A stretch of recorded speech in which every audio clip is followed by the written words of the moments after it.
रहीम।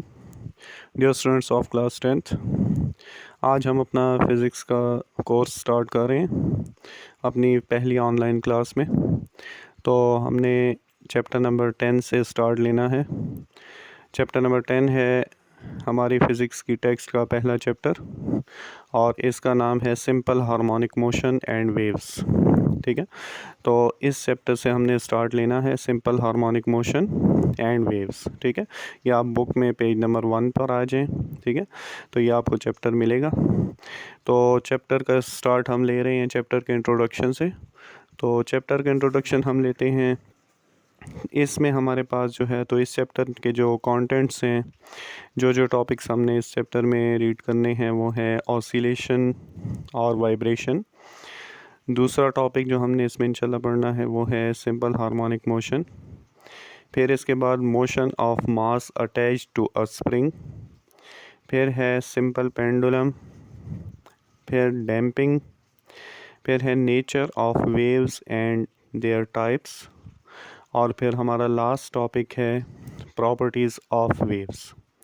ठीक है, तो सबसे पहले हम इस चैप्टर का इंट्रोडक्शन ऑसिलेशन और वाइब्रेशन से यानी इस टॉपिक से कर रहे हैं।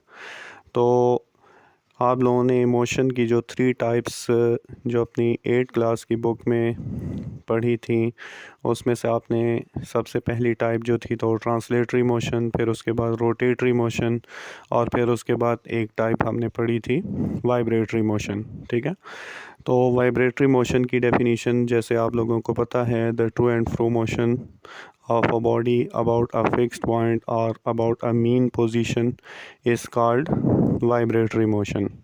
तो इस वाइब्रेटरी मोशन को हम ऑसिलेटरी मोशन भी कहते हैं या ऑसिलेशन भी कहते हैं। ठीक है, तो वाइब्रेटरी मोशन में जब एक बॉडी मूव कर रही होती है तो अपनी मीन पोजीशन पर अपनी मोशन को बार बार रिपीट कर रही होती है। ठीक है, तो इसकी कुछ एग्जांपल्स हैं हमारे पास। फॉर एग्ज़ाम्पल, ट्यूनिंग फोर्क एक ऐसा डिवाइस है, एक ऐसा इंस्ट्रूमेंट है जो हम लेबॉर्ट्री के अंदर यूज़ करते हैं साउंड प्रोड्यूस करने के लिए। ठीक है, तो इसके 2 प्रोंग्स होते हैं जिनको हम किसी रबर पैड पर स्ट्रक करते हैं, जिसकी वजह से प्रोंग्स में जो है तो वाइब्रेशंस प्रोड्यूस होती हैं और उससे जो है तो साउंड प्रोड्यूस होती है। ठीक है, और हर ट्यूनिंग फोर्क की अपनी अपनी फ्रिक्वेंसी होती है, यानी वो कितनी वाइब्रेशंस के साथ वाइब्रेट कर रही है। ठीक है, नंबर ऑफ़ वाइब्रेशंस पर सेकंड पर यूनिट टाइम इस कॉल्ड फ्रीक्वेंसी। तो इसकी फ्रीक्वेंसी जो है तो इसके ऊपर लिखी होती है। ठीक है, मेंशन की होती है। फिर इसके बाद एक इंस्ट्रूमेंट यूज़ हम करते हैं सिंपल पेंडुलम। ठीक है, ये भी वाइब्रेशन को शो करता है, यानी अपनी मीन पोजीशन के गिर्द अपनी मोशन को जो है तो बार बार रिपीट कर रहा होता है, टू एंड फ्रो मोशन को। ठीक है, फिर इसके बाद जो है तो हमारे पास जो है तो एक एग्ज़ाम्पल है हार्ट बीट की। ठीक है, तो जब हार्ट जो है तो बीटिंग करता है तो अपनी मीन पोजीशन पर अपनी पोजीशन को बार बार रिपीट कर रहा होता है, यानी ये भी एक वाइब्रेटरी मोशन की एग्ज़ाम्पल है।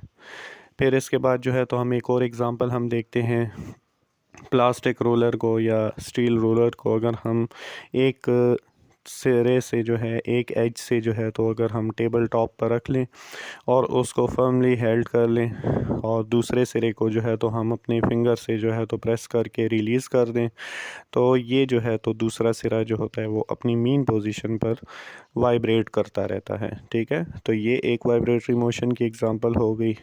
इसी तरह जो है तो गिटार या ये जो सितार होता है, इसकी वायर जो होती हैं, स्ट्रिंग्स जो होती हैं, इसको अगर हम थोड़ा सा स्ट्रक करके प्लग करके छोड़ दें तो ये अपनी मीन पोजीशन पर बार बार वाइब्रेट करती रहती हैं, जिसकी वजह से साउंड प्रोड्यूस होती है। ठीक है, तो ये भी एक वाइब्रेटरी मोशन की एग्ज़ाम्पल है। इसी तरह जो है तो गाड़ियों के अंदर एक इंस्ट्रूमेंट, एक डिवाइस यूज़ हुआ होता है जिसको शॉक एब्जॉर्बर कहते हैं, जिसके अंदर स्प्रिंग्स यूज़ होते हैं और ये स्प्रिंग्स जो होते हैं ये अपनी मीन पोजीशन पर जो है तो बार बार वाइब्रेट कर रहे होते हैं।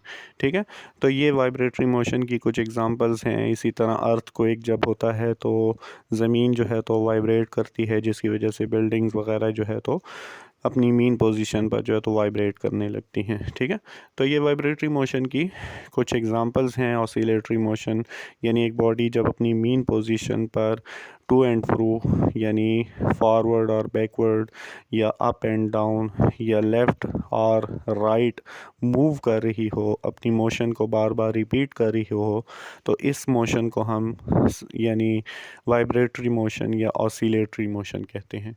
क्लियर।